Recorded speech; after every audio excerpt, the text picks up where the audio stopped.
തീവ്ര വോട്ടർ പട്ടിക പരിഷ്കരണത്തിൽ ചീഫ് ജസ്റ്റിസിന് കത്തയച്ച് 23 പ്രതിപക്ഷ കക്ഷികൾ. ഇന്ത്യ യോഗ തീരുമാനപ്രകാരമാണ് നിലവിൽ കത്തയച്ചിരിക്കുന്നത്. വിവരങ്ങളുമായി ശരത് ലാലാണ് ഡൽഹിയിൽ നിന്നും ചേരുന്നത്. ശരത്ത്, പ്രധാനപ്പെട്ട ഒരു കാര്യം തന്നെയാണ്, അതിലാണ് നിലവിൽ പ്രതിപക്ഷ കക്ഷികൾ കത്തയച്ചിരിക്കുന്നത്. ഈ കത്തിൽ എന്തൊക്കെ കാര്യങ്ങളാണ് പറയുന്നത്? വിശദാംശങ്ങൾ. ശ്യാമിലി, പ്രതിപക്ഷ കക്ഷികൾ ഇന്ത്യ അതായത് വോട്ട് ചോരി അല്ലെ SIR വിഷയം വിടുന്നില്ല എന്ന് തന്നെയാണ് ഇതുകൊണ്ട് നമുക്ക് മനസ്സിലാകുന്നത്. ബംഗാളിലെയും ബീഹാറിലൊക്കെ തെരഞ്ഞെടുപ്പ് കഴിഞ്ഞിട്ടും SIR വിഷയത്തിൽ ഐക്യകണ്ഠേന അല്ലെ ഒന്നിച്ച് തന്നെ നീങ്ങാനുള്ള ഒരു തീരുമാനമാണ് കഴിഞ്ഞ ജൂൺ 6 നടന്ന ഇന്ത്യ ബ്ലോക്ക് സഖ്യകക്ഷികളുടെ യോഗം തീരുമാനിച്ചത്.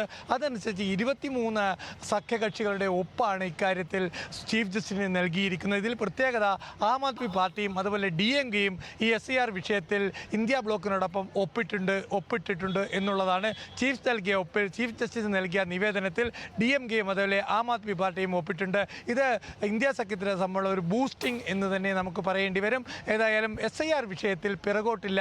SIR വിഷയത്തിൽ രാഹുൽ ഗാന്ധി നേരത്തെ ഉന്നയിച്ച അതേ രീതിയിൽ വോട്ട് ചേരി അതേ രീതിയിൽ കാര്യങ്ങൾ മുന്നോട്ട് പോകുന്നു. അതിൽ നിന്ന് യാതൊരുവിധ പിറകോട്ടുമില്ല എന്നതാണ് ഈ കത്തിൽ നിന്ന് നമുക്ക് മനസ്സിലാക്കുന്നത്. അതേസമയം തന്നെ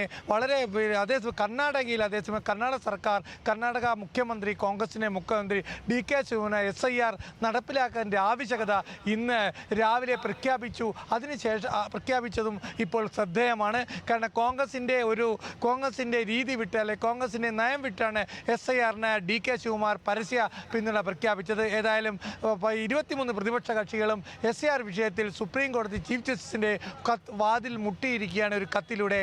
ശ്യാമിലി. ശരി, ശരത് ലാൽ ഡൽഹിയിൽ നിന്നും വിവരങ്ങൾ നൽകിയത്.